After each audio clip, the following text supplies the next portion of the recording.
작은 것에 주목하기보다는 큰 것에 주목하게 되어 있습니다. 별 볼 일 없어 보이는 미미한 것보다는 크고 웅장한 것에 우리들의 눈이 끌리게 되어 있습니다. 허접하게 차려놓은 것보다는 화려하게 그리고 잘 가꾸어진 것에 우리들의 관심이 가게 되어 있고 우리들의 눈길이 가게 되어 있습니다. 여러분은 어떤 것에 신뢰가 더 많이 가십니까? 아주 작고 아주 조그마한 그 허접해 보이는 것에 신뢰가 가십니까? 아니면 화려하고 깨끗하고 잘 갖추어진 것에 더 신뢰가 가십니까? 후자겠죠. 만일 어떤 치과 병원이 있는데 그 치과 병원에 가면 그 문에 들어섰을 때 의사 선생님이 직접 나와서 환영을 해주면서 접수도 받고 모든 사무 처리도 하면서 이쪽에 앉으시라고 하고 그 의사 선생님이 모든 걸 다 씌워주면서 그래서 치료하고 갈 때도 잘 가라고 하는 그런 치과 병원이 있고, 어떤 병원에 갔더니 들어가자마자 아주 번쩍번쩍한 그 시설에 간호사가 접수를 받고 또 다른 간호사가 있어서 그 사람을 그 치과 의자에 앉히고 기본적인 것들을 다 해놓은 다음에 나중에 의사 선생님이 나타나서 치료해주고 또 갈 때는 또 간호사가 안내를 해서 접수처에 가서 이야기하고 돌아가게 되는 그 치과 병원이 있다고 한다면 여러분 어느 치과 병원이 훨씬 신뢰가 가고 좀 마음이 편하십니까? 돈은 더 많이 내게 될지는 모르겠지만 아무래도 잘 갖추어진 곳에 우리들의 마음이 더 가고 신뢰가 가는 것은 어쩔 수가 없습니다. 그런데 오늘 본문의 말씀을 보면 예수님께서 천국에 대해서 설명하면서 천국이 무엇과 같은가? 마치 겨자씨와 같다고 말씀해 주셨습니다. 천국이 무엇과 같은가? 마치 눈에 잘 보이지 않는 누룩과 같은 것이라고 말씀해 주셨습니다. 성경에서 예수님께서는 천국에 대한 설명을 하기 위해서 여러 가지 메타포를 사용하고 있는데 그 가운데 사용됐던 그 메타포가 무엇이냐면 바로 겨자씨고 그리고 누룩이라고 하는 것입니다. 이 겨자씨와 누룩의 특징이 무엇입니까? 그것은 작다는 데 있습니다. 땅에 심겨질 때 밀가루 반죽 가운데 포함되게 될 때 이것은 너무나도 작아서 사람들의 눈에 잘 보이지도 않을 정도로 너무나도 미미한 것이고 너무나도 사람들의 관심을 끌기에는 작아 보이는 것인데, 그런데 결국 한번 심겨지게 된다고 하면 밀가루 반죽 속에 들어가게 된다면 그것이 크게 자라기도 하고 그리고 밀가루 반죽을 크게 부풀리기도 하는 성질에 대해서 예수님께서 말씀해 주셨습니다. 오늘 본문의 표현을 보면 겨자씨에 대해서 예수님께서 설명하실 때 이것은 모든 씨보다 작다고 표현을 해 주셨습니다. 하지만 그것은 사실은 아닙니다. 겨자씨보다 더 작은 씨앗이 있습니다. 겨자씨라고 하는 것이 정말 작은 씨이기는 맞지만 제일 작은 씨는 아니거든요. 하지만 유대인들 사이에서 작다라고 표현할 때 쉽게 나오는 표현 중에 하나가 무엇이냐면 바로 겨자씨라고 하는 겁니다. 우리나라 말에서도 작다라고 하는 것을 표현하려고 할 때 사용하는 것들이 있는데 주로 무슨 말을 사용하죠? 좁쌀을 사용합니다. 이 좁쌀만한 게 그런데 사실 좁쌀보다 더 작은 게 있지만 좁쌀이라고 하는 걸 통해서 작다고 하는 것을 쉽게 관용적으로 써오는 것처럼, 그리고 또 우리나라 사람들이 흔히 작다고 하는 걸 표현할 때 쓰는 말이 무슨 말이죠? 도토리만하다는 말을 씁니다. 이 도토리만한 게, 근데 사실 도토리는 굉장히 크거든요. 하지만 우리가 관용적으로 늘 입에 붙어서 하는 말로 좁쌀만한 게, 도토리만한 게라고 하는 그런 표현을 통해서 작다고 하는 것을 나타내는 것처럼 유대인들 사이에서도 씨 가운데 겨자씨보다 작은 게 분명히 있을 겁니다. 하지만 유대인들이 늘 작다고 하는 것을 표현할 때 겨자씨라고 하는 것을 주로 사용해 왔기 때문에 예수님께서 천국에 대해서 설명하면서 천국이 무엇과 같은가? 겨자씨처럼 작아 보이는 것, 누룩처럼 작아 보이는 것에 예수님께서 비유하셨다고 하는 것을 오늘 본문에서 볼 수가 있습니다. 하지만 이 겨자씨가 작아 보이지만 이것이 한번 땅에 심겨지게 된다고 하면 싹이 나게 되어 있고, 그리고 그것이 점점 자라서 사람의 키를 약간 넘어서는 그런 관목이 되는, 그래서 그 안에 수많은 새들이 날아와서 둥지를 틀기도 하고 그 안에서 여러 가지 씨를 먹기도 하는 그런 큰 나무가 될 수 있다고 하는 것이 오늘 본문의 말씀입니다. 예수님께서 천국에 대해서 묘사하면서 천국이 겨자씨와 같고 누룩과 같다고 말씀하시는 그 이유가 무엇이겠습니까? 그것은 우리들의 눈앞에 당장 보이는 것이 화려하지 않다고 할지라도 우리 인간들은 습성이 늘 화려한 것에 끌리게 되어 있고 우리들의 습성이 늘 웅장한 것에 끌리게 되어 있지만 천국이 우리들에게 다가오고 하나님의 역사가 우리들에게 다가올 때는 그렇게 화려한 모습으로 다가오지 않는다고 할지라도 정말 중요한 것이 이거 진리이기 때문에, 천국이기 때문에 우리가 주목해야 되는 것이고, 아무리 사람들이 보기에 시시해 보인다고 할지라도, 작아 보인다고 할지라도 무시하거나 실망할 것이 아니라 거기에 참된 진리가 있고 우리의 참된 소망이 거기에 있다고 하는 사실을 말씀해 주시기 위해서 예수님께서 겨자씨의 이야기 그리고 누룩의 이야기를 해 주신 줄로 믿습니다. 정말 중요한 게 무엇일까요? 예수님께서 이 비유의 말씀을 해 주시는 것은 겉으로 보이는 것이 중요한 것이 아니라 사실은 이 씨가 가지고 있는 생명력이 중요한 것이죠. 우리에게 중요한 것이 무엇인가? 겉으로 나타나는 화려함, 겉으로 드러나는 그 웅장함이 중요한 것이 아니라 내면이 중요한 것이고 진리가 중요하다고 하는 것을 말씀하고 있는 겁니다.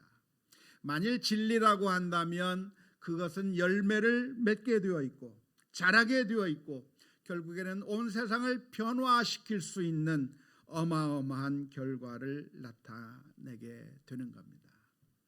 안타깝게도 우리는 그러나 우리들은 늘 겉모습만 볼 수밖에 없는 것이 우리 인생입니다. 그리고 화려한 것에, 웅장한 것에 자꾸만 속아 넘어가는 것이 우리들의 모습입니다.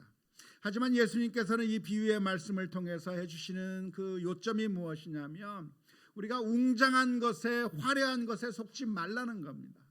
작아 보이더라도 참된 진리가 중요한 것이고 정말 하나님 앞에 바로 서 있는 것이 중요하다고 말씀해 주시는 것이죠. 예수님 당시에 예루살렘 성전이라고 하는 것은 정말 화려한 성전이었습니다. 유대인들이 너무나도 자랑할 만한, 자부심을 가질 만한 어마어마한 크기의 성전을 유대인들이 가지고 있었습니다. 그래서 어느 날 한 예수님의 제자가 예수님에게 이야기를 했습니다. 예수님 보십시오. 이 화려한 성전을 한번 보십시오. 얼마나 자부심이 가는 성전입니까? 하면서 그 성전을 자랑하기 시작했습니다. 그때 예수님께서 무슨 말씀을 하셨냐면 그러나 이 성전이 돌 위에 돌 하나도 남지 아니하고 다 무너질 거라고 말씀해 주셨습니다. 왜냐? 그 성전이 화려하고 웅장하기는 하지만 그곳에서 참된 예배가 드려지지 않고 있고 그곳에서 어마어마한 제사가 드려지기는 하고 있지만 위선으로 가득 차 있고 참된 것이 사라져 있기 때문에 예수님께서는 그 성전이 돌 위에 돌 하나도 남지 않고 무너질 거라고 말씀해 주셨던 것입니다. 오해하지 마십시오. 그러니까 정말 내면이 중요하기 때문에 겉으로 꾸미는 것은 의미가 없다고 하는 그런 의미는 아닙니다. 우리가 성경 말씀을 종종 읽으면서 이런 식으로 오해하기가 쉬운데요. 성경에서는 정말 중요한 것을 강조하기 위해서 하나님은 외모를 보시는 것이 아니라 중심을 보신다고 말하기도 하고 겉으로 보이는 것이 중요한 것이 아니라 내면이 중요하다고 말씀하시기도 하시지만 이 말씀을 우리가 종종 오해하면서 그러니까 외양은 아무 때도 쓸모가 없고 정말 중요한 거 내면만 잘 갖추면 된다라고 하는 그런 식으로 오해할 때가 종종 많이 있습니다. 특별히 우리가 저 산골 속에 숨어 있는 맛집에서 무엇인가를 맛있게 먹고 나올 때면 우리들이 그런 생각을 많이 하죠. 역시 식당은 다른 게 중요한 것이 아니라 뭐가 제일 중요하다? 맛이 제일 중요하다. 맛이 제일 중요하기 때문에 이 식당은 간판도 없고 화려한 그런 시설을 갖춘 것도 아니고 산속에 허름하게 들어있는 그 식당이지만 사람들이 맛있으니까 알아서 다 찾아오니까 정말 맛이 중요한 것이다라고 그렇게 감탄하면서 나올 때가 종종 있습니다. 하지만 그것은 하나는 맞지만 또 다른 면에 있어서는 바른 판단은 아닙니다. 왜냐하면 산속에 들어있고 간판도 없고 허름한 시설에 정말 맛있는 음식을 만들어내는 그런 식당들이 많이 있는데 99%는 망하고 있습니다. 소수만이 성공하고 있는 거예요. 예전에 LA에 가면 냉면을 맛있게 하는 식당이 있었습니다. 그 이름은 제가 까먹었으니까 나중에 묻지 마십시오. 냉면집이 맛있는 집이 있었는데 그 냉면집이 얼마나 맛있는지 늘 문전성시를 이루는 장사가 잘 되는 집이었습니다. 그 냉면집의 주방장의 실력이 아주 뛰어난 사람이죠. 그런데 그 주방장이 그 식당을 다른 사람에게 팔고 그 주방장은 다른 곳으로 가서 거기서 냉면집을 열었습니다. 자, 그렇게 새로 연 냉면집이 장사가 잘 됐을까요? 잘 안 됐을까요? 잘 됐으면 좋았겠는데 장사가 잘 안 됐어요. 우리는 흔히 생각하기를 맛만 있으면 어디든지 성공할 거라고 생각했는데 그게 아닌 거예요. 부동산 업자가 본다고 한다면 말을 한다면 왜 성공과 실패가 어디서 갈렸다고 얘기하겠습니까? 로케이션 문제라고 얘기하는 거겠죠. 아무리 맛있는 음식 똑같은 재주를 가지고 있던 사람이라고 할지라도 장소를 옮기니까 안 되는 것이고요. 이곳에서 성공했던 그 식당이 성공해서 돈을 벌어가지고 다른 지역에 가서 더 크고 웅장한 건물을 지어도 안 되는 경우가 있는 이유가 뭡니까? 사실은 맛만 중요한 것이 아니라 다 중요하기 때문에 그래요. 그러니까 우리가 오해하면 안 되는 것이죠. 하지만 이 말씀을 통해서 예수님께서 말씀하시고자 하는 것이 무엇이냐면 우리가 겉모습의 화려함에 속아 넘어갈 것이 아니라 정말 중요한 것은 그 내면이 중요한 것이고 우리가 이 겉모습에 속아 넘어가야 할 것이 아니라고 하는 겁니다. 그리고 비록 화려한 겉모습을 가지고 있다고 할지 않더라도 결국에는 하나님의 나라는 결국 이루어진다고 하는 사실을 말씀하시기 위해서 이 말씀을 해 주신 것입니다. 사실 예수님께서 이 세상에 오실 때는 화려한 모습으로 오시지 않았습니다. 만일 예루살렘의 왕궁에서 태어났다고 한다면 수많은 사람들의 관심을 받았을 겁니다. 하지만 예수님께서 탄생한 것은 저 베들레헴의 말구유에 누일 수밖에 없는 상황 가운데서 태어나셨습니다.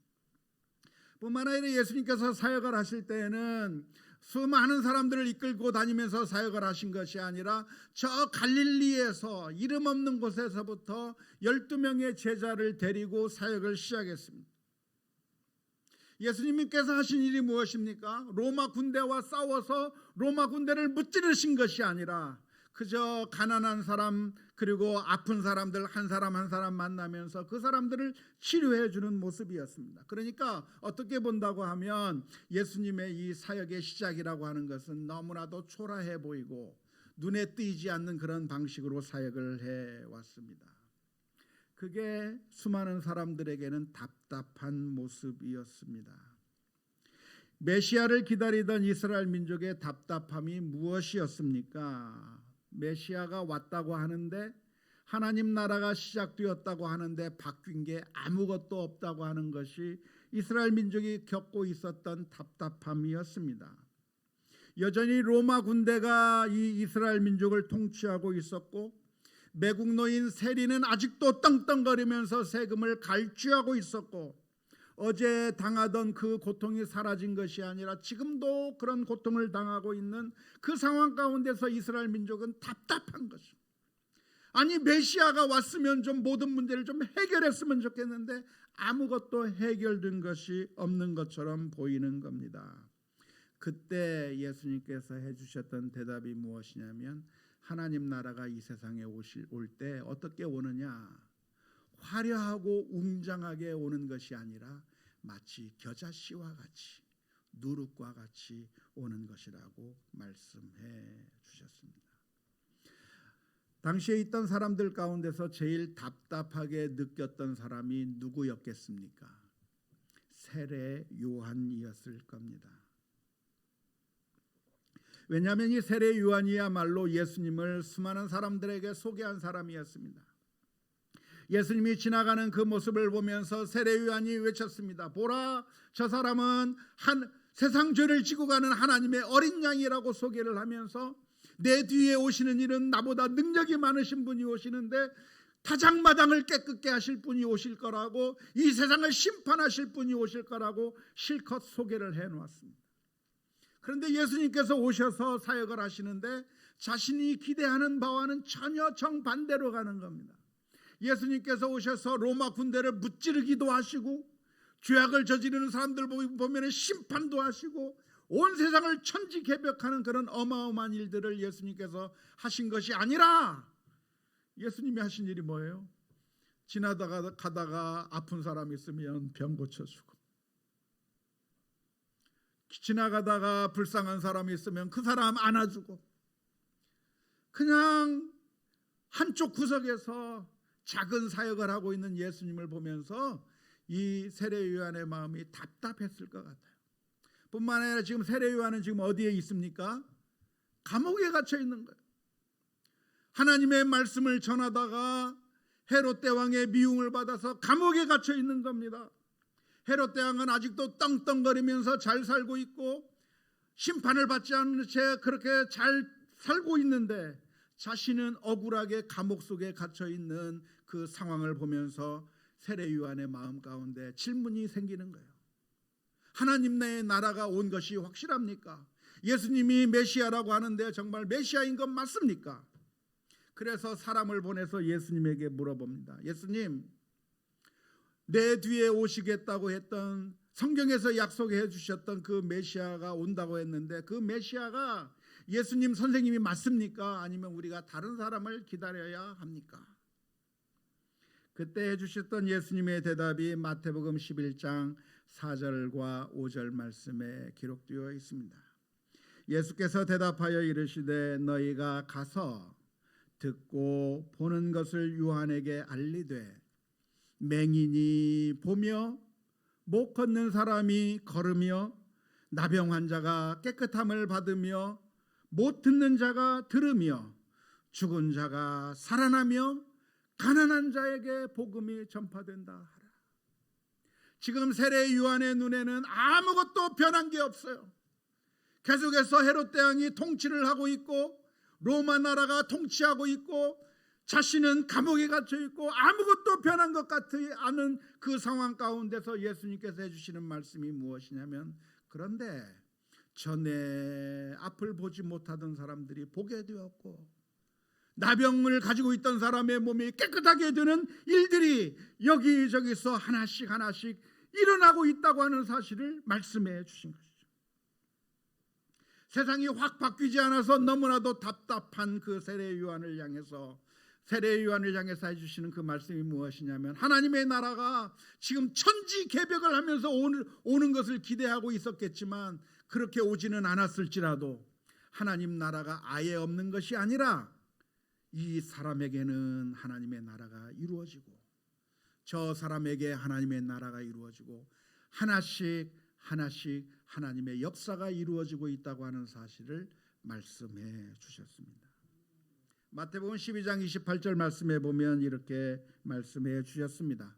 그러나 내가 하나님의 성령을 힘입어 귀신을 쫓아내는 것이면 하나님의 나라가 이미 너희에게 임하였느니라. 어쩌면 세례 요한이 바라볼 때는 변한 게 아무것도 없습니다. 이게 뭐야 할 정도의 변화밖에 없습니다. 여전히 우리들의 눈앞에는 골리앗이라고 하는 그 대적이 꿈쩍도 하지 않고 서 있는 것 같았습니다. 그때 해주시는 주님의 대답, 하나님의 나라가 이 세상에 어떻게 오느냐, 천지를 진동하면서 완전히 바꾸어 버리는 어떤 전쟁이 벌어지는 식으로 오는 것이 아니라 겨자씨처럼 누룩처럼 이 세상에 오는 거라고 말씀해 주십니다. 그런데 그 겨자씨가 이 세상에 올 때, 겨자씨와 같은 것이 땅에 심겨졌을 때 아무런 변화가 없는 것처럼 보이지만 결국에는 싹이 나고 자라고 결국에는 큰 나무가 되어서 거기에 수많은 새들이 몰려드는 것과 같이 하나님의 나라도 이와 같을 것이다 말씀해 주고 있습니다. 사랑하는 성도 여러분, 어쩌면 세례 요한의 고민이 우리들이 가지고 있는 고민일 수도 있습니다. 왜냐하면 우리가 신앙생활을 하면서 우리가 기대하고 있는 바는 무엇입니까? 기도하면 하나님께서 쫙 하고 응답해 주시고, 병 낫기를 위해서 기도하면 병이 사라져버리고, 결혼을 위해서 기도하면 그냥 결혼하게 되고, 자식을 위해서 기도하면 자식이 생기고, 우리 속썩이는 우리 자녀들의 문제를 해결하기 위해서 기도하면 어느 날 갑자기 그 아이의 마음이 완전히 바뀌어버리고 순식간에 변해버리는 그런 사건들이 자꾸만 있을 수만 있다고 한다면 얼마나 좋겠습니까?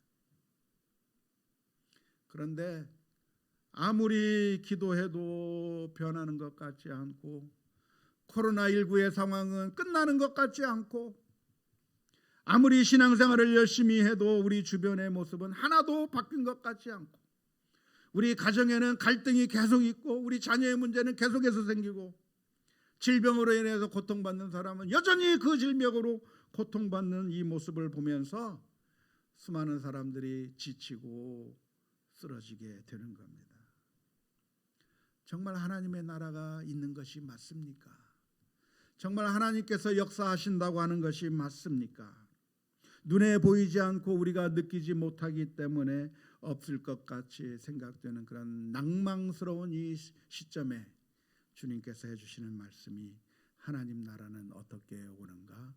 마치 겨자씨처럼 온다고 말씀해 주고 있습니다.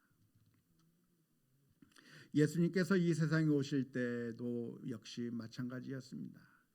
예수님께서 이 세상에 오실 때는 화려한 모습이 없이 누추한 모습으로 이 세상에 오셨고, 더군다나 십자가에 못 박혀 죽으시기까지 했습니다. 십자가 앞에서 무참히 살해당하는 예수님의 모습을 보면서 수많은 제자들은 마음속에 절망감을 느꼈을 겁니다. 우리가 믿고 따랐던 메시아, 우리가 믿고 따랐던 그 예수님이 맥없이 쓰러져 있는 그 모습을 보면서 모든 소망을 접었을런지도 모릅니다. 하지만 놀라운 것은 예수님께서는 부활하셨을 뿐만 아니라 예수 그리스도의 복음은 아무런 능력을 발휘하지 못하는 것처럼 보였지만 결국 세계를 점령하였다. 오늘 이 본문의 말씀을 우리가 함께 묵상하면서 오늘 저와 여러분들의 새로운 힘과 소망과 용기를 얻을 수 있기를 주님의 이름으로 축원합니다. 우리가 언젠가 열정을 보였던 사람들도 신앙적으로 무기력해질 때가 있고, 그리고 절망과 그리고 낭만 가운데 빠질 때가 있습니다. 특별히 우리들 눈앞에 아무런 변화가 없을 때면 낭망하기가 쉽습니다. 예전에 제가 미국에서 조그만한 저 뉴햄프셔주에 있는 그 곳에서 목회를 할 때였습니다. 공부도 하면서 가서 목회를 하고 그랬는데, 그때 있던 교인들이 몇 명이었냐면 한 10명 남짓 되는 아주 작은 교회였습니다. 그 작은 교회에서 설교를 했습니다. 매주 말씀을 준비해 가지고 막 전했는데, 그 몇 명 안 되는 그 교회니까 가족 같은 분위기고 사랑이 넘치고 그렇게 정말 따뜻한 교회였겠죠. 그렇게 생각을 하시면 오해인데요, 세상에 그렇게 몇 명 안 되는 교회도 갈등이 있더라고요. 아무개 집사님하고 아무개 권사님이 별로 중요하지 않은 일로 한번 부딪혔어요. 부딪혀가지고 예배를 드리는데, 그 조그마한 예배당에 10명도 채 안 되는 그 사람들이 모여서 예배를 드리는데, 한 사람은 이쪽에 앉아서 한 사람은 저쪽에 앉아서 말도 안 하고 예배를 드리는 거예요. 냉랭한 기류가 흐르는 겁니다. 예배 후에 점심 식사를 해도 한 사람은 안 먹고 가버리고, 제가 그 성도들 앞에서 설교를 하니 제가 얼마나 마음이 불편하겠어요. 설교를 합니다. 뭐라고 설교를 합니까? 원수를 사랑하라. 원수를 사랑하라고 설교하고, 원수된 우리를 하나님께서 사랑하셨다고 설교하고, 그렇게 매주 목 놓아 울부짖었는데 변화가 됐을까요? 안 됐을까요? 1년이 지나도 똑같아요. 아무리 해도 안 되는 그 모습을 보면서 제 마음속에 지치고 낭망이 되더라고요. 그래서 한 번은 목사님한테, 대선배 목사님에게 전화를 걸었어요. 목사님, 우리 교인들 가운데 이렇게 싸우고 도대체 변화가 없는데 도대체 뭐가 문제일까요?